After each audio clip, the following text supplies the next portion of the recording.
Hakatindo, Himpunan Keluarga Tahajud Indonesia. Bismillahirrahmanirrahim. Bersama Allah yang Maha Pengasih, yang Maha Penyayang. Assalamualaikum warahmatullahi wabarakatuh. Wahai saudaraku, alhamdulillah pada hari ini kita bisa melanjutkan ilmu tentang sholat tahajud ini. Alhamdulillah hari ini kita masih diberi kekuatan lahir dan batin dalam rangka mempelajari dan mencari informasi yang berkaitan dengan ilmu sholat tahajud ini. Terima kasih ya Allah, hari ini kami masih diberi kesehatan lahir dan batin untuk terus belajar tentang sholat tahajud ini.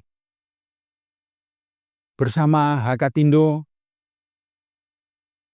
Himpunan Keluarga Tahajud Indonesia, kita masih terus berjuang untuk menyampaikan ilmu-ilmu tentang sholat tahajud ini dan juga informasi-informasi yang berkaitan dengan sholat tahajud ini.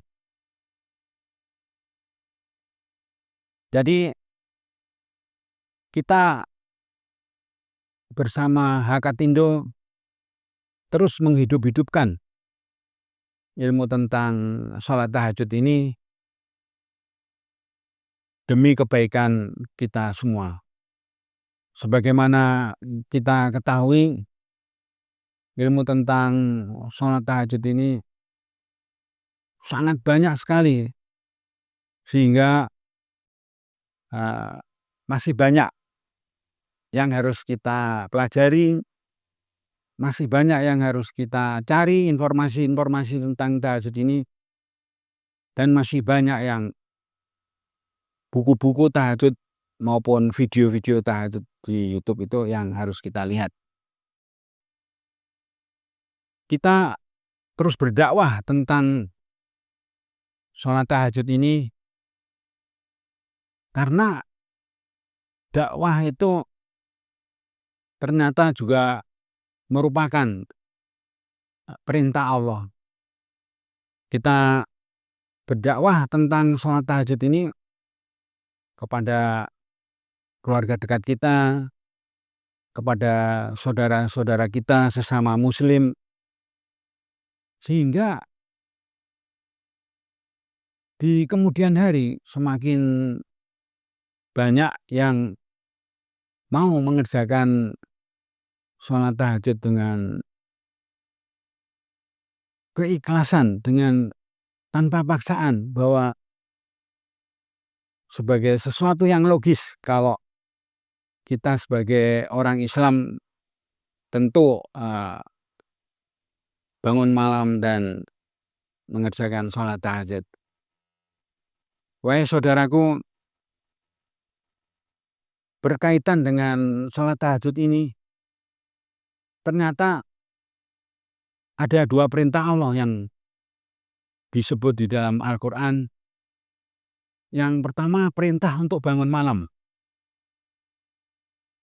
Bahasanya itu, jangan kamu tidur terlalu lama di waktu malam hari. Artinya apa? Kalau kita sebagai orang Islam itu harus memanfaatkan waktu di malam hari dari habis sholat isya sampai adzan subuh, itu waktunya untuk mengerjakan sholat tahajud. Sehingga rentang waktu untuk mengerjakan sholat tahajud itu sungguh panjang.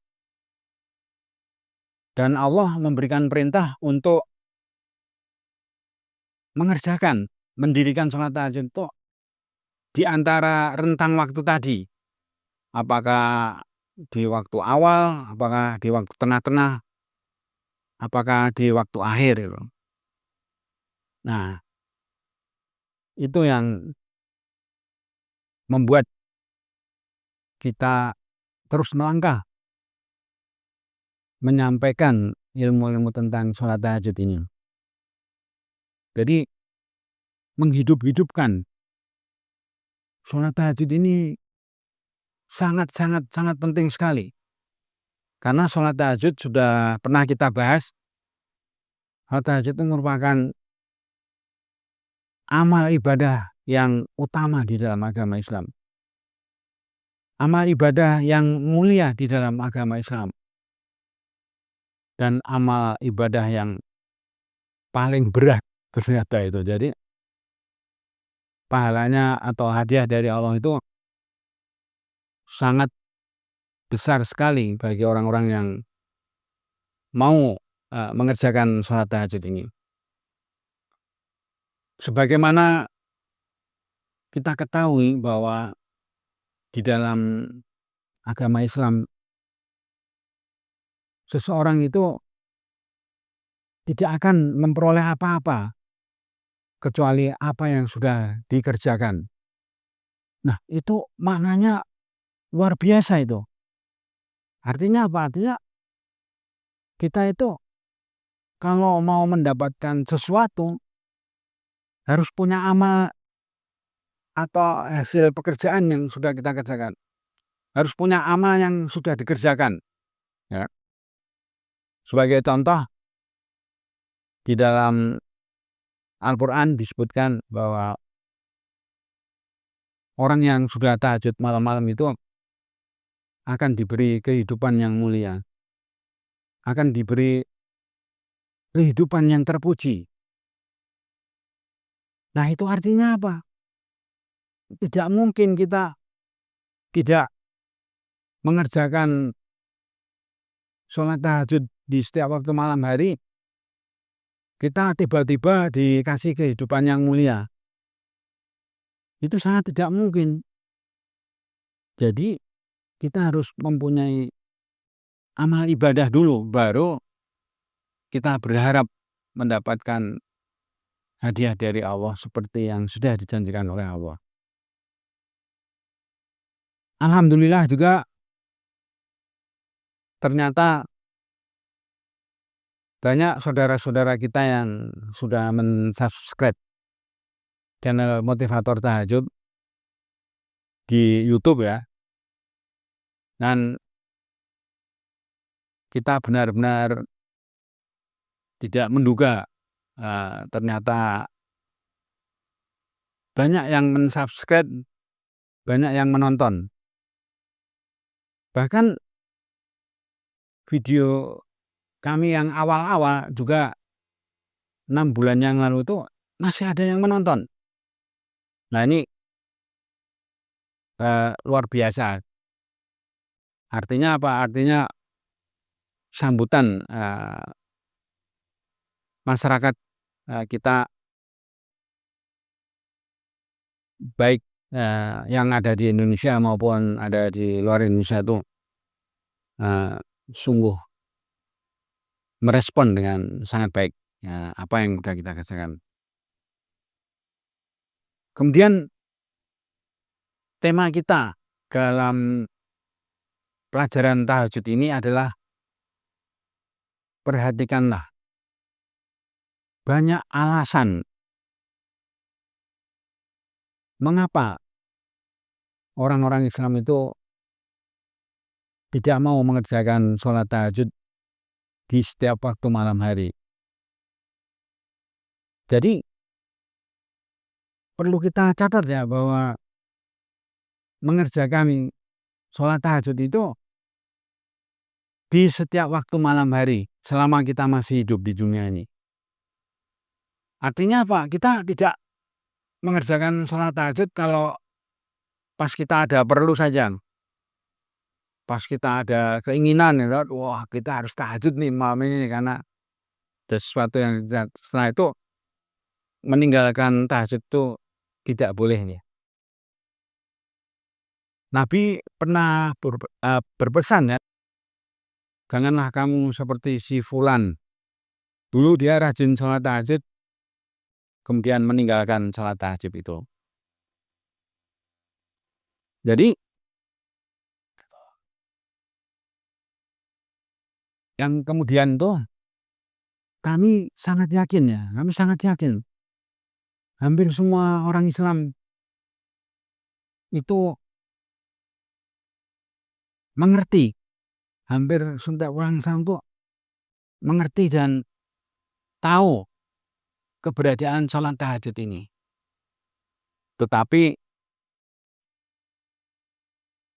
mengapa ternyata masih banyak juga yang belum mengerjakan sholat tahajud itu. Saudaraku dimanapun Anda berada, salah satu alasan mengapa ada orang Islam yang tidak mau mengerjakan sholat tahajud itu, saya kaget mendengarnya. Kami tidak menduga saudara kita itu, setelah kita tanya ya, apakah malam-malam sudah mengerjakan sholat tahajud, dan jawab, oh saya tidak mengerjakan sholat tahajud. Kenapa Bapak tidak mengerjakan sholat tahajud di waktu malam hari? Jawabannya apa? Sholat tahajud itu sholat yang dianjurkan. Jadi kan cuma dianjurkan katanya. Wah, kami kaget juga ya kan. Oh, sampai segitu pemahamannya ya kan. Karena sholat tahajud itu sholat yang hanya dianjurkan katanya. Kami bisa mengerti juga pendapat pemahaman orang tersebut ya. Artinya apa? Kalau hanya dianjurkan, berarti tidak diwajibkan. Ya, itu arahnya lebih lanjutnya itu. Karena tidak diwajibkan, maka tidak apa-apa, tidak sholat tahajud. Nah, itu pendapat beliau itu. Ya, kita menghargai pendapat beliau tadi ya, bahwa karena sholat tahajud itu hanya dianjurkan, maka tidak perlu dikerjakan. Nah, ini menurut kami sungguh di luar dugaan ya, mempunyai pendapat seperti itu.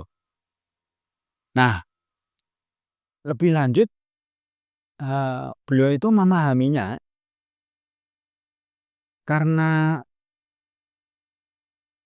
sholat tahajud itu sholat yang dianjurkan. Dianjurkan itu kan berarti boleh dikerjakan, boleh tidak, Pak, katanya. Ya, saya mengerti jawaban Bapak seperti itu. Berarti kalau sholat itu hanya dianjurkan, beda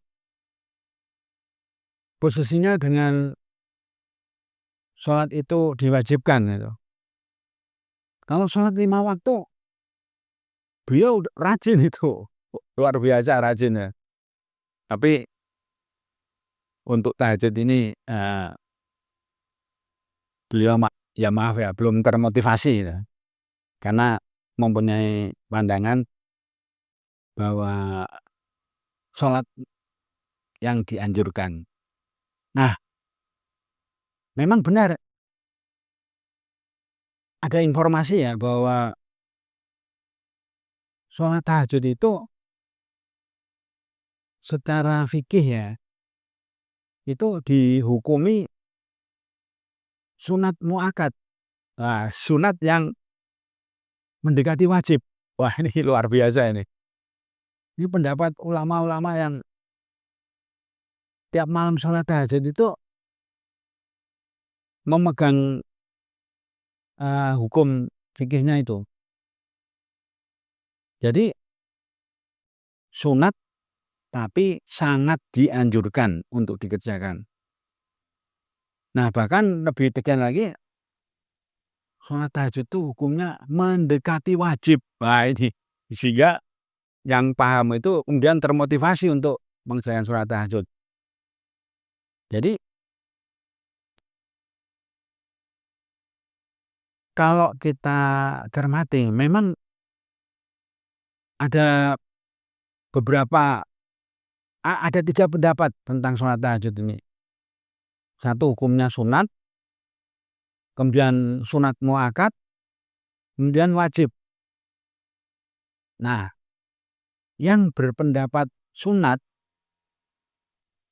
kemudian beliau itu menyampaikan bahwa tidak mengerjakan sholat tahajud itu tidak apa-apa. Kemudian ada yang mempertegas lagi itu, sholat tahajud itu kalau kita tidak mengerjakan, kita tidak akan dihukum oleh Allah, kita tidak akan disiksa oleh Allah. Mana ayatnya, malah bertanya, mana ayatnya dalam Al-Quran yang menjelaskan bahwa kalau tidak mengerjakan sholat tahajud itu dihukum atau disiksa oleh Allah di dunia ini. Wah, ini tantangan juga ini menghadapi pendapat seperti itu. Nah, memang yang mengikuti pendapat tadi memang tidak mau sholat tahajud malam-malam ya. Ya silakan aja lah. Kita hanya menjelaskan, memotivasi. Nah, tapi kami ini punya pendapat yang berbeda bahwa sholat tahajud itu sebenarnya hukumnya wajib. Karena Nabi Muhammad sendiri dan para sahabat-sahabatnya itu setiap malam dengan gigih, dengan tekun mengerjakan sholat tahajud. Nah, dari sana aja kita bisa mengambil kesimpulannya bahwa sholat tahajud itu tidak hanya untuk Nabi Muhammad itu. Nah, memang ada juga beberapa orangnya yang mempunyai pendapat sholat tahajud itu hanya untuk Nabi Muhammad, kata beliau. Yang lain enggak, katanya. Wah, kami kaget juga mendengar pendapat beliau, tetapi kami menghormati pendapat beliau.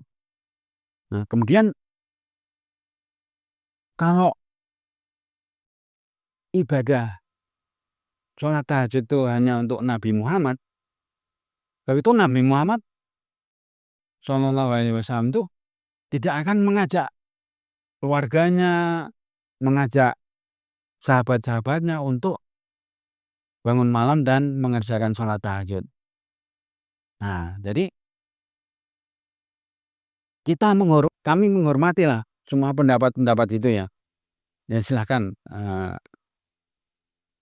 siapa tahu di kemudian hari mendapat petunjuk dari Allah yang benarnya seperti apa gitu, sehingga kemudian tergerak untuk mengerjakan sholat tahajud. Nah, kemudian ketahuilah saudaraku bahwa di masyarakat sering menyamakan kata sunnah dengan sunat. Kalau sunnah itu ibadah yang dicontohkan oleh Nabi Muhammad. Jadi sholat tahajud itu kan tiap malam dicontohkan oleh Nabi Muhammad. Bahkan Nabi Muhammad tersebut seumur hidupnya tidak pernah meninggalkan sholat tahajud. Nah, sunnah itu artinya ibadah yang sudah dicontohkan oleh Nabi. Ini loh, saya juga sholat tahajud. Nah, kalau sunat itu hukum dalam fikih. Artinya kalau dikerjakan dapat pahala, kalau tidak dikerjakan tidak apa-apa gitu. Nah, itu yang perlu kita sampaikan kembali. Jadi sholat tahajud itu sunnah yang terbaik, sunnah yang terbaik dari Nabi Muhammad. Nah, itu. Nah, jadi sangat jelas sekali ya bahwa sholat tahajud merupakan perintah Allah yang harus kita kerjakan. Nah, kemudian selanjutnya dengan cara berpikir bahwa sholat tahajud itu hanya sholat yang dianjurkan, maka cara berpikir selanjutnya, sholat tahajud itu bukan sholat yang diwajibkan. Maksud kita itu implikasi lebih lanjut, ya kan? Implikasi lebih lanjut dari kita berpikir. Kalau kita berpikir, sholat tahajud itu hanya sholat yang dianjurkan, gitu. Berarti nggak dikerjakan nggak apa-apa gitu. Nah, ini yang perlu kita perhatikan, perlu kita catat bahwa memang benar ada hadis yang mengatakan sholat yang sangat dianjurkan, tetapi kalimat berikutnya sangat dianjurkan untuk dikerjakan. Nah, itu. Jadi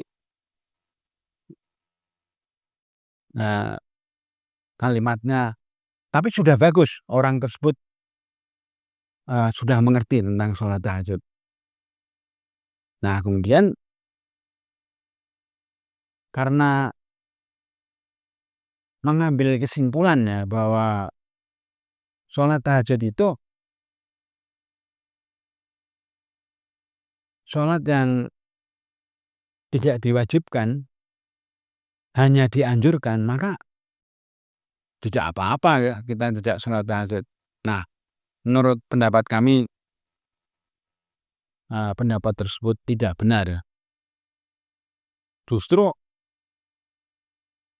dengan sholat tahajud dihukumi sunat muakkad itu artinya sangat dianjurkan untuk mengerjakan sholat tahajud. Nah, itu.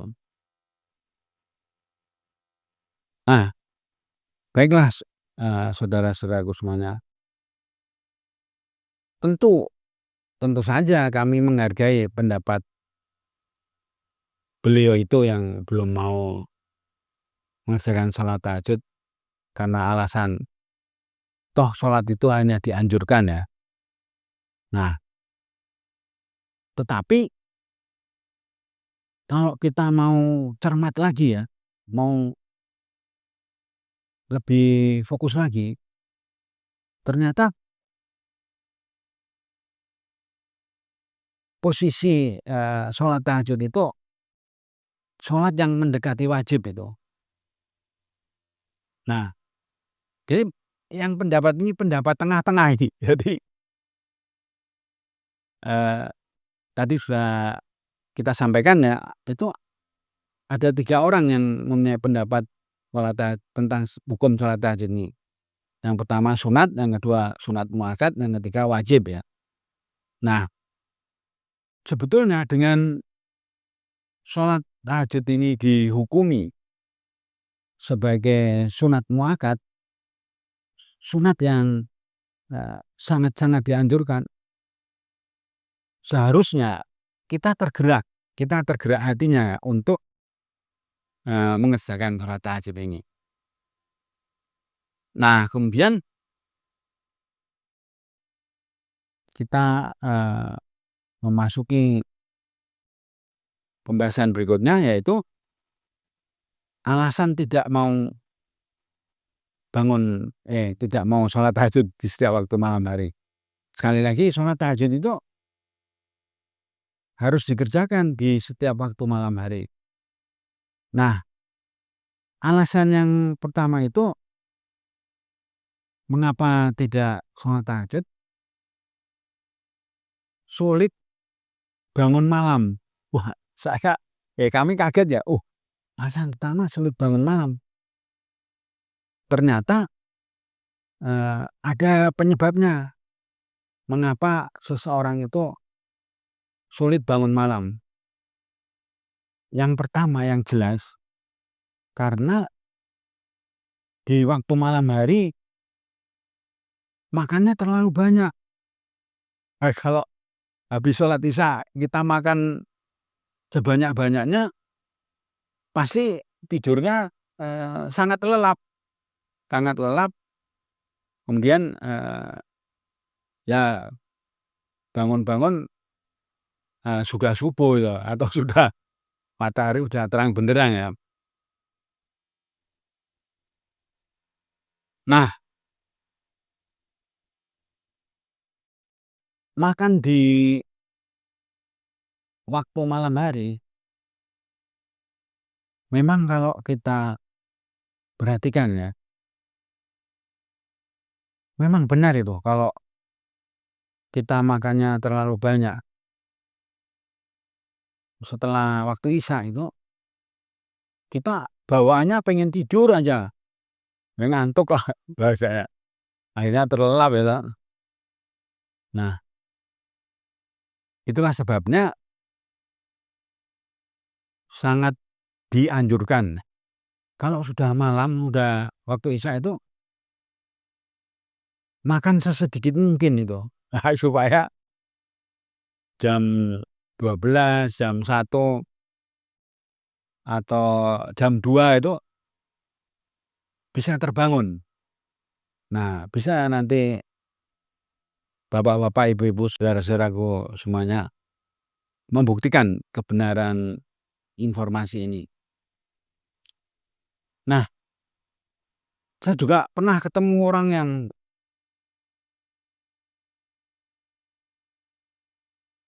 menceritakan ketika saya tanya ya, "Apakah Bapak malam-malam sudah sholat tahajud?" Beliau menjawab, "Sebetulnya saya pengen sekali sholat tahajud tuh, tetapi kenapa ya kok saya tidak terbangun di waktu malam?" Nah, ternyata beliau itu sempat makan banyak itu di waktu malam hari. Pagi, siang, sorenya itu karena kesibukan bekerja di sebuah bank ya, jadi nggak sempat makan. Nah, baru malam harinya, eee, kemudian makan sebanyak-banyaknya sehingga, kekenyangan ya, sehingga kemudian, eee, tidurnya sangat lelap di waktu malam hari. Jadi singkat singkat kata ya, kalau seseorang tidurnya sudah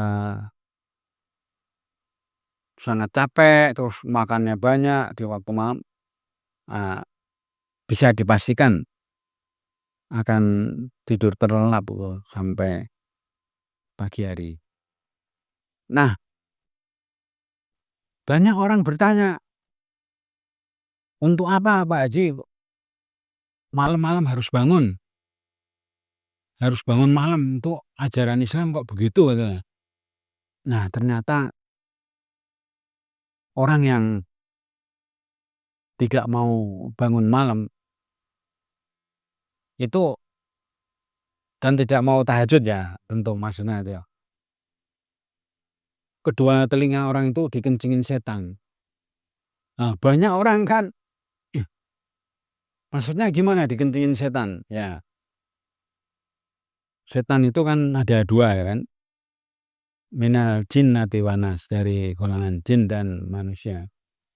Nah, kalau dikencingin manusia nggak mungkin lah kita, karena rumah kita kan terkunci rapat ya. Nah, maksudnya tuh dikencingin oleh makhluk-makhluk golongan jin itu. Karena jin itu di malam hari kan bergentayangan ya. Nah, itu nyari rumah yang tidak dipakai sholat tahajud. Nah, ini kan orang yang tidur sampai pagi itu dikencingin ya. Nah, itu artinya apa? Artinya kok ada pernyataan seperti itu? ternyata maksudnya kalau orang mau bangun malam dan mengerjakan sholat tahajud itu kan dijanjikan oleh Allah akan dimuliakan hidupnya, akan dijadikan terpuji, tidak dihinakan oleh Allah. Nah, itu artinya apa? Artinya dengan dikencingi kedua telinganya oleh jin itu berarti bahasa agamanya ya Allah menghinakan orang itu. Ya masa kita dikencingin setan ya kan? Nah itu. Nah, silakan bapak-bapak, ibu-ibu yang sudah mengetahui hal ini, jangan sia-siakan waktu malam. Jadi itu toh maksudnya Allah menyuruh orang-orang yang beriman bangun malam itu, yang pertama tujuannya supaya kedua telinganya tidak dikencingin setan. Ini kisah nyata ini. Silakan bapak-bapak, ibu-ibu atau saudara-saudara yang tidak percaya dengan hadis ini bisa membuktikan sendiri. Kalau kami sangat yakin karena apa yang disampaikan Nabi Muhammad itu tidak pernah kabar bohong, tidak pernah cuma hoax gitu, tapi kenyataan hidup sehari-hari yang kita ketahui. Nah, jadi jangan sampai ya kita malam-malam atau setiap malam kita dikencingin setan itu ya. Nah, ketahuilah saudaraku, luar biasa perintah Allah, ajaran Islam ini. Karena Allah menyuruh, bangunlah kamu di waktu malam. Oh, ternyata maksudnya itu. Dulu kami tidak paham itu. Suatu saat ketemu hadisnya itu. Nah, ternyata orang-orang yang berjuang bangun di waktu malam itu terselamatkan dari dikencingin jin tadi. Nah, itu ya. Jadi sekarang mulai lebih jelas lagi ya. Kalau perintah bangun malam tadi tujuannya supaya kita tidak dihinakan oleh jin atau dihinakan oleh setan. Nah, kemudian setelah bangun Allah memberikan perintah, kerjakanlah sholat tahajud. Bisa jadi banyak orang malam-malam bangun tapi tidak mengerjakan sholat tahajud. Nah, kemudian tidur lagi gitu kan. Nah, tetap saja orang yang bangun malam terus tidur lagi itu kalau tidak mengerjakan sholat tahajud, nah pasti akan dikencingi setan. Gitu. Nah, yang kedua, alasan mengapa tidak mau bertahajud di setiap waktu malam hari ternyata malas. Jadi ini yang pertama tadi kan karena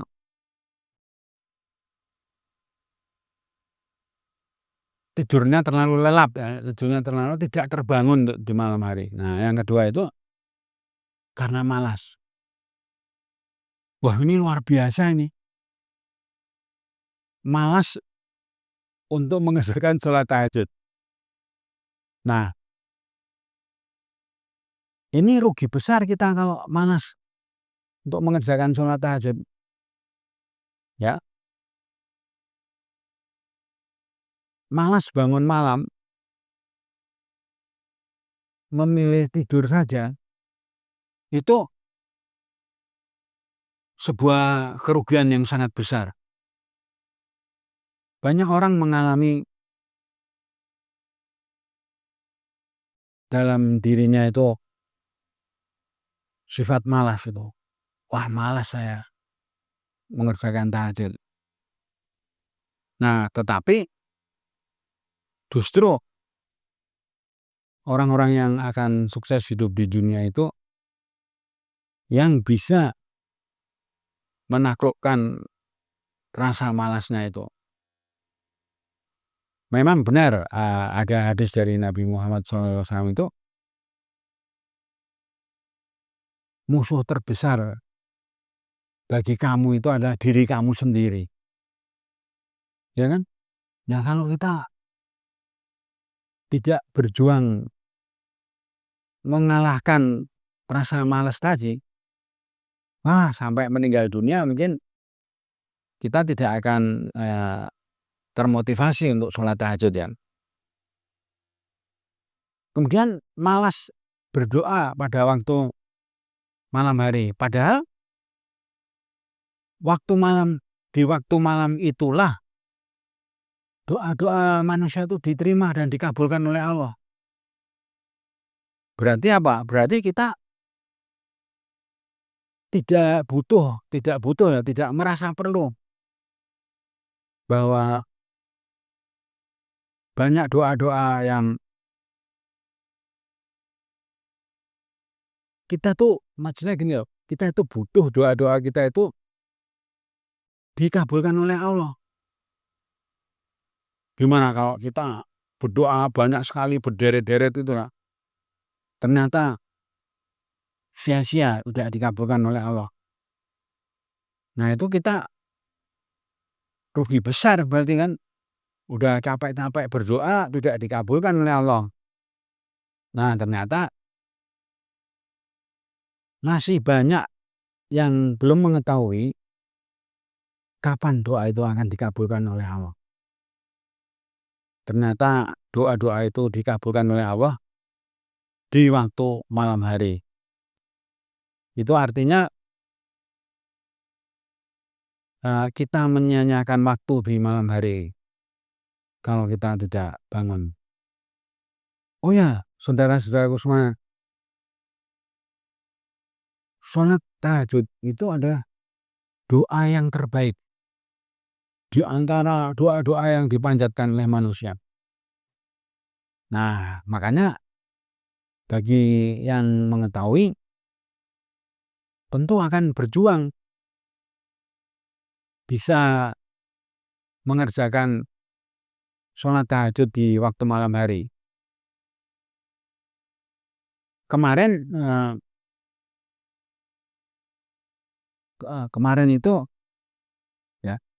itu kami melihat informasi membaca informasi bahwa doa yang terbaik itu doa yang disampaikan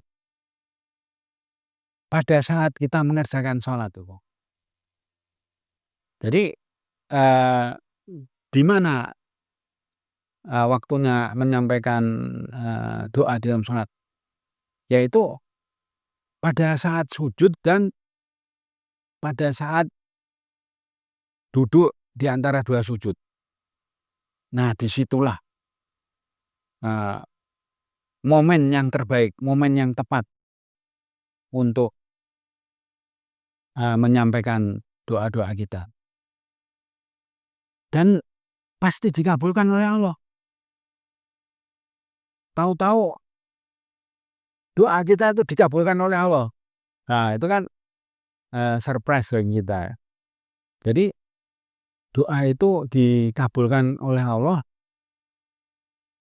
di saat kita sendiri hampir lupa pernah berdoa itu. Tiba-tiba terwujud doa kita. Nah itulah hebatnya sholat tahajud ya. Nah kemudian yang ketiga ya, yang pertama tadi malas bangun malam karena lebih mementingkan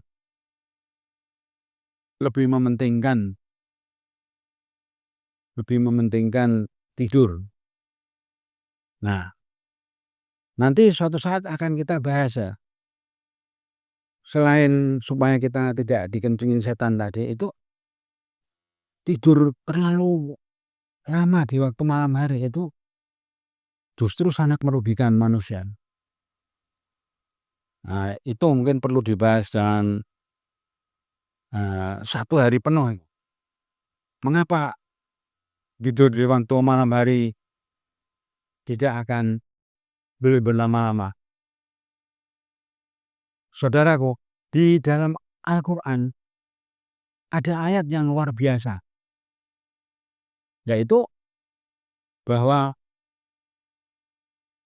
orang-orang yang akan diberi kehidupan yang mulia, akan diberi kehidupan yang terpuji, akan diberi kehidupan yang membahagiakan itu orang-orang yang tidurnya sedikit sekali di waktu malam hari. Silahkan dicari ayatnya, pasti ketemu itu. Itu artinya apa? Oh, ternyata kalau kita punya cita-cita besar ya, hidup mulia, hidup enak, hidup bahagia, hidup dalam keadaan sehat, itu salah satu resepnya itu tidurnya sedikit sekali di waktu malam hari. Artinya apa? Artinya ya di waktu malam hari jangan kebanyakan tidur yo. Nah, itu kalau kita renungkan ya.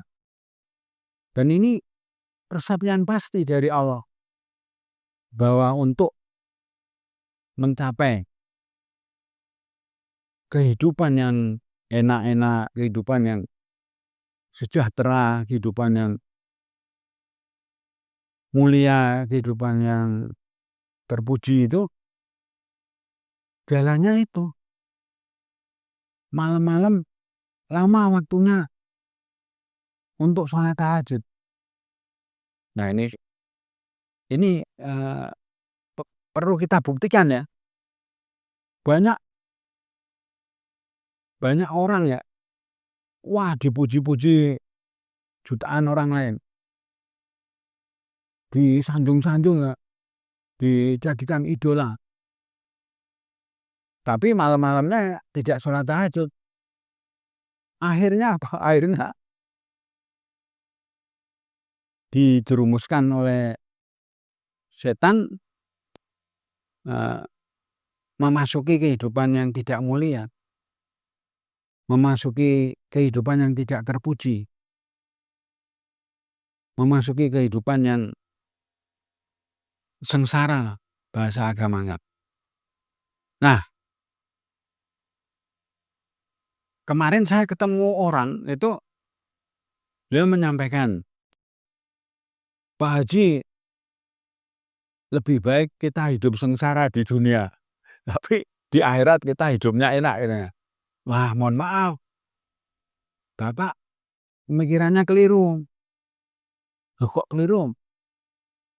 Allah itu menghidupkan kita di dunia itu, Allah berpesan, jangan sampai kamu hidup sengsara di dunia. Loh, kok Bapak malah pengen sengsara hidup di dunia, berharap hidup di akhirat itu enak gitu. Itu keliru itu. Nah, kelirunya gimana Pak Haji? Nah, saya jelaskan ya. Baca ayat Al-Qur'an. Barang siapa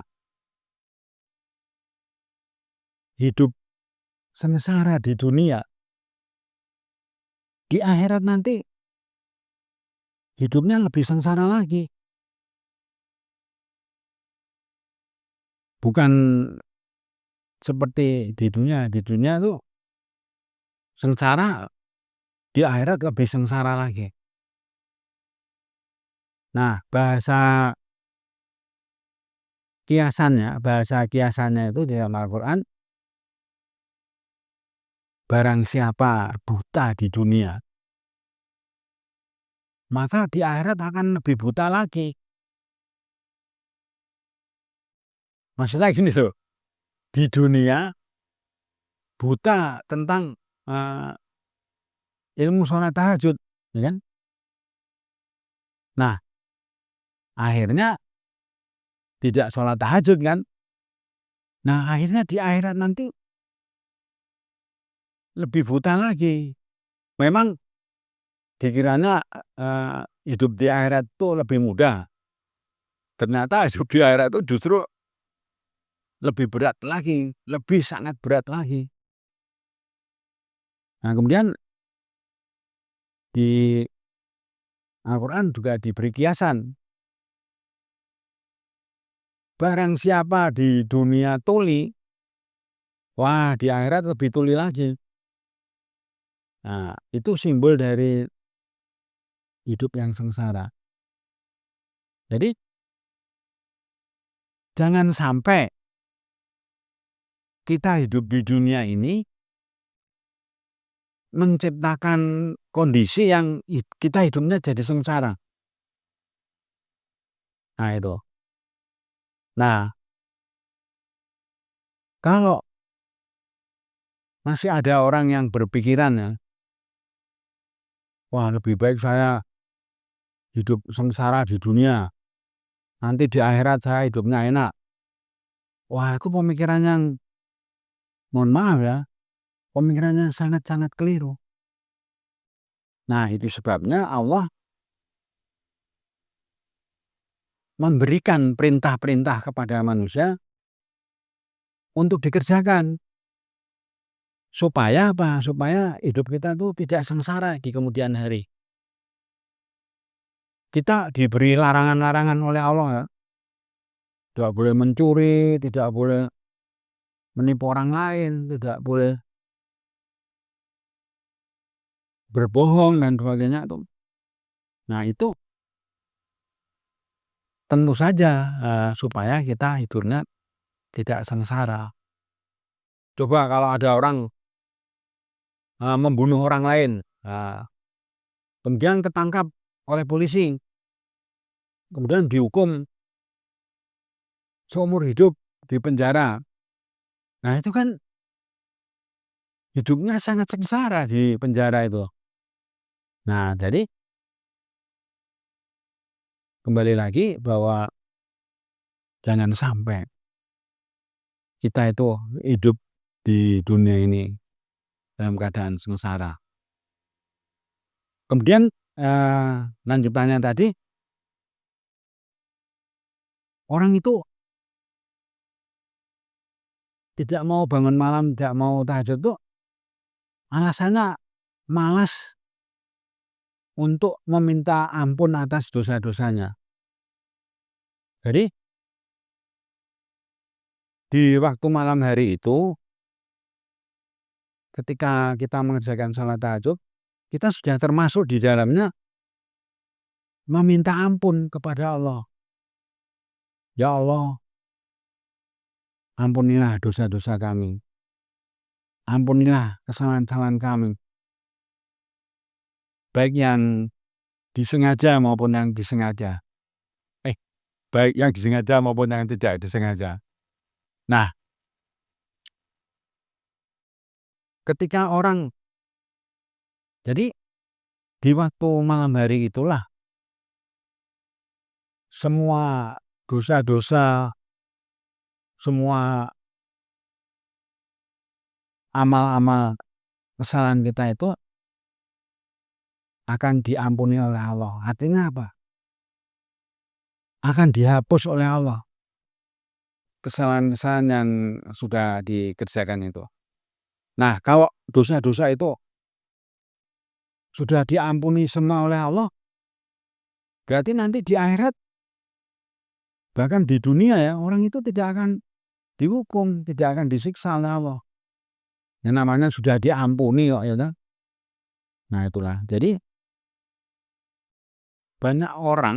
ternyata banyak orang merasa atau mempunyai pemikiran, mempunyai pendapat,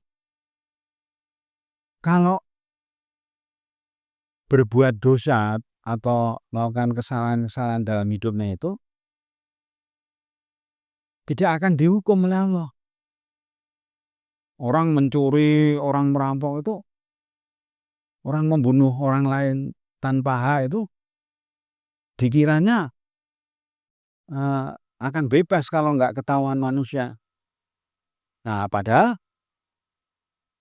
tidak ada yang luput dari Allah. Sekecil apapun kesalahan yang telah dilakukan oleh seorang manusia itu akan diberi balasan, akan diberi hukuman oleh Allah. Kecuali dosa-dosanya tadi diampuni. Dan waktu untuk mengampuni dosa-dosa itu adalah di waktu malam hari. Jadi orang-orang yang malam hari itu terus berjuang, terus tekun, terus bersungguh-sungguh mengerjakan sholat tahajud itu pasti semua dosa-dosanya diampuni. Pasti di dalam buku amalnya di dunia itu kesalahan-kesalahannya udah dicoret-coret semua sama Allah. Sehingga yang ada sisanya adalah amal-amal kebaikan. Nah, tentu saja artinya orang ahli tahajud itu pasti masuk surga itu. Ada ayatnya di dalam Al-Quran. Kebiasaan para penghuni surga sewaktu di dunia itu mengerjakan sholat tahajud yang lama. Nah, itulah dalilnya orang yang selama itu dunia mengerjakan tahajud malam-malam itu pasti masuk surga nanti. Terus saya ketemu orang itu bilang gini loh, Pak Haji, kalau saya nggak mau di dunia ini punya banyak harta. Loh, kenapa? Nanti di akhirat saya dihisabnya lama sekali itu, katanya diinterogasi oleh mereka. Ya nggak apa-apa, diperiksa malaikat lama nggak apa-apa, ikutin aja prosedurnya aja udah gitu ya kan. Kalau ditanya, nah ini juga pemikiran yang keliru ini, karena orang yang sholat tahajudnya sudah bagus, itu amal-amal perbuatan yang lainnya dinilai bagus. Jadi ada pemeriksaan lagi. Jadi sudah cukup malaikat lihat buku catatannya, oh sudah bagus nih, ya silakan masuk surga gitu. Nah, jadi banyak hal yang mungkin harus diluruskan ya dalam memahami agama ini. Kalau ada pertanyaan, ada tanggapan atau ada informasi tambahan, silahkan Bapak Ibu saudara-saudaraku ditulis di YouTube ya nanti ya. Boleh memberikan tanggapan. Bahkan mengajukan pertanyaan juga boleh, kita siap menjawabnya. Baiklah saudara-saudaraku semua, sebelum kita lanjutkan kajian ilmu sholat tahajud ini, seperti biasa ya, harus kita bacakan surat Al-Fatihah, karena kalau kita belajar sesuatu harus membaca surat Al-Fatihah sehingga kita diberi banyak kemudahan oleh Allah, diberi kemampuan untuk memahaminya. Baiklah, kita bacakan dulu ya seperti biasa surat Al-Fatihah. Bismillahirrahmanirrahim. Alhamdulillahirabbil alamin. Ar-Rahmanirrahim. Maliki yaumiddin. Iyyaka na'budu wa iyyaka nasta'in. Ihdinas siratal mustaqim. Siratal ladzina an'amta 'alaihim ghairil maghdubi 'alaihim waladdallin. Jadi kita sebagai orang Islam tiap hari membaca surat Al-Fatihah, kita juga wajib memahami isinya, ya kan? Karena kalau kita paham surat Al-Fatihah, nanti akan memudahkan kita memahami ayat-ayat lain di dalam Al-Quran itu. Jadi dalam setiap kita menuntut ilmu perlu dihadirkan surat Al-Fatihah ini. Sekali lagi, surat Al-Fatihah ini merupakan kesimpulan dari seluruh isinya Al-Quran. Artinya apa? Artinya kalau kita paham makna setiap ayat Al-Quran, makna setiap ayat dalam surat Al-Fatihah tadi, berarti kita sudah paham seluruh isinya Al-Quran itu.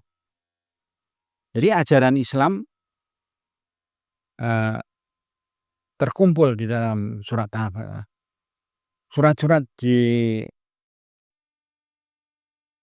Surat-surat berikutnya dari surat Al-Fatihah itu isinya ayat-ayatnya menjelaskan lebih terperinci, menjelaskan lebih detail maksud dari setiap ayat dalam surat Al-Fatihah tersebut. Kemudian tentu kita tidak akan lupa ya bahwa kita juga perlu, kita wajib membacakan sholawat babarik. Bismillahirrahmanirrahim. Allahumma sholli wa sallim wa barik ala Sayyidina Muhammad. Allahumma sholli wa sallim wa barik ala Sayyidina Muhammad. Allahumma sholli wa sallim wa barik ala Sayyidina Muhammad. Allahumma sholli wa sallim wa barik ala Sayyidina Muhammad. Allahumma sholli wa sallim wa barik ala Sayyidina Muhammad. Baiklah saudara-saudaraku semua, kita lanjutkan tema kita hari ini. Alasan berikutnya, mengapa orang-orang tidak mau mengerjakan sholat tahajud, tidak mau bangun malam. Ternyata alasannya kelelahan mengejar dunia. Jadi kerja kerasnya itu luar biasa di siang hari. Sampai betul-betul menghabiskan tenaga dan waktu di siang hari. Sehingga alasannya tadinya itu mengejar dunia kan, pengen mendapatkan sebanyak mungkin dari dunia ini. Terus kemudian ya bahasa mudahnya itu waktunya cari duit terus. Lupa nanti malam tuh harus sholat tahajud. Kemudian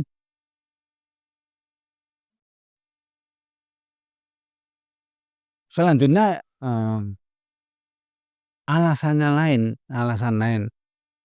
kita kok males mengerjakan sholat tahajud itu karena minimnya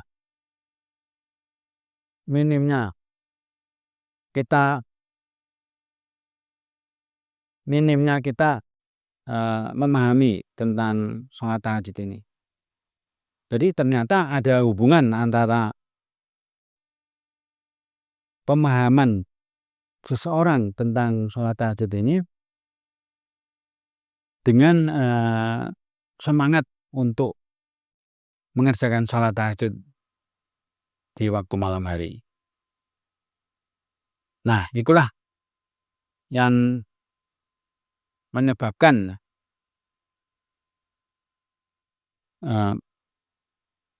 orang-orang kok masih belum termotivasi mengerjakan sholat tahajud. Ternyata alasan lainnya adalah alasan lainnya adalah tidak tahu banyak manfaat dari mengerjakan sholat tahajud. Jadi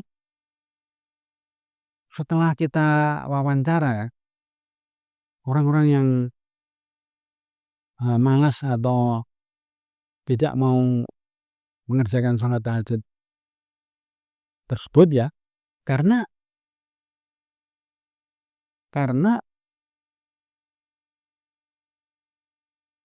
pengetahuan tentang manfaat sholat tahajud itu sangat sedikit sekali, gitu. Jadi sangat minim lah, sehingga merasa hidup di dunia ini nggak tahajud nggak apa-apa gitu. Nah ini orang-orang yang ya kita maklumi lah ya, kenapa kok belum mau tahajud. Nah kalau sudah menyatakan diri sebagai orang Islam, nah tentu kita harus mau mengerjakan perintah Allah. Jadi isinya Al-Quran itu perintah-perintah Allah dan larangan-larangan Allah. Kalau kita sudah mengerjakan sholat tahajud, berarti kita sudah mengerjakan perintah Allah. Kalau kita sudah mengerjakan perintah Allah, berarti kita akan diberi balasan berupa kehidupan yang baik, kehidupan yang enak. Sedangkan kalau kita misalnya gini, ada orang nekat ya, orang nekat mengerjakan apa saja yang dilarang oleh Allah. Wah, tentu perjalanan hidupnya akhirnya akan disiksa oleh Allah, akan dihukum sangat berat oleh Allah. Nah, kemudian yang terakhir ini ya, yang berikutnya ya, banyak orang itu tidak mengetahui risikonya tidak mengerjakan sholat tahajud itu apa. Nah, setelah dilakukan penelitian ya, salah satu keistimewaan sholat tahajud itu kan, sholat tahajud itu mengusir semua penyakit dari dalam tubuh kamu. Nah, kemarin saya ketemu orang yang ayahnya itu seorang pejabat tinggi ya, tiba-tiba kena serangan jantung dan pasang ring 3 langsung. Nah, beliau itu menanyakan ke saya, tapi kok aneh ya, orang-orang kok nggak tahu ya sebabnya apa kok saya kena serangan jantung begitu hebatnya. Kok tidak ada yang bisa menjelaskan gitu. Nah, dan saya jelaskan. Kalau boleh izinkan saya menjelaskan. Nah, itu saya pertama mau tanya dulu, apakah ayah Anda itu malam-malam bangun malam dan sholat tahajud? Oh tidak, saya nggak pernah sholat tahajud. Nah itu penyebabnya. Jadi sholat tahajud itu menjadi sebab Allah akan mengusir semua penyakit yang ada di dalam tubuhnya orang tua. Kemudian ini 15 ya, ini 16 ya.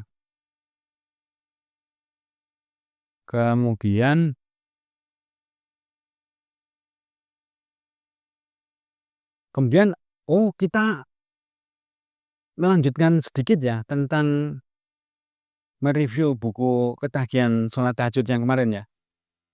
Masih ada waktu Pak Yusuf? Cukup? Oke. Baiklah.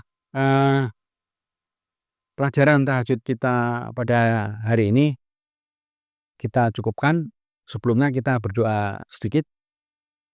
Ya Allah, terima kasih pada hari ini kami semua bisa belajar tentang sholat tahajud ini. Jadikanlah kami ini orang-orang yang tidak punya alasan lagi untuk tidak tahajud. Jadilah kami ini orang yang dibangunkan oleh Engkau di waktu malam hari.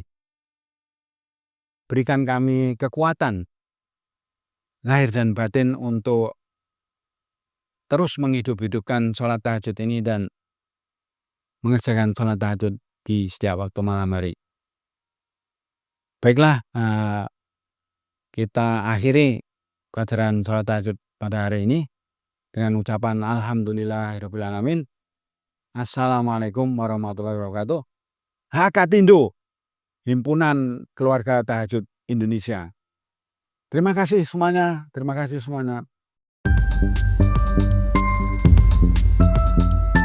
Hakatindo, Himpunan Keluarga Tahajud Indonesia.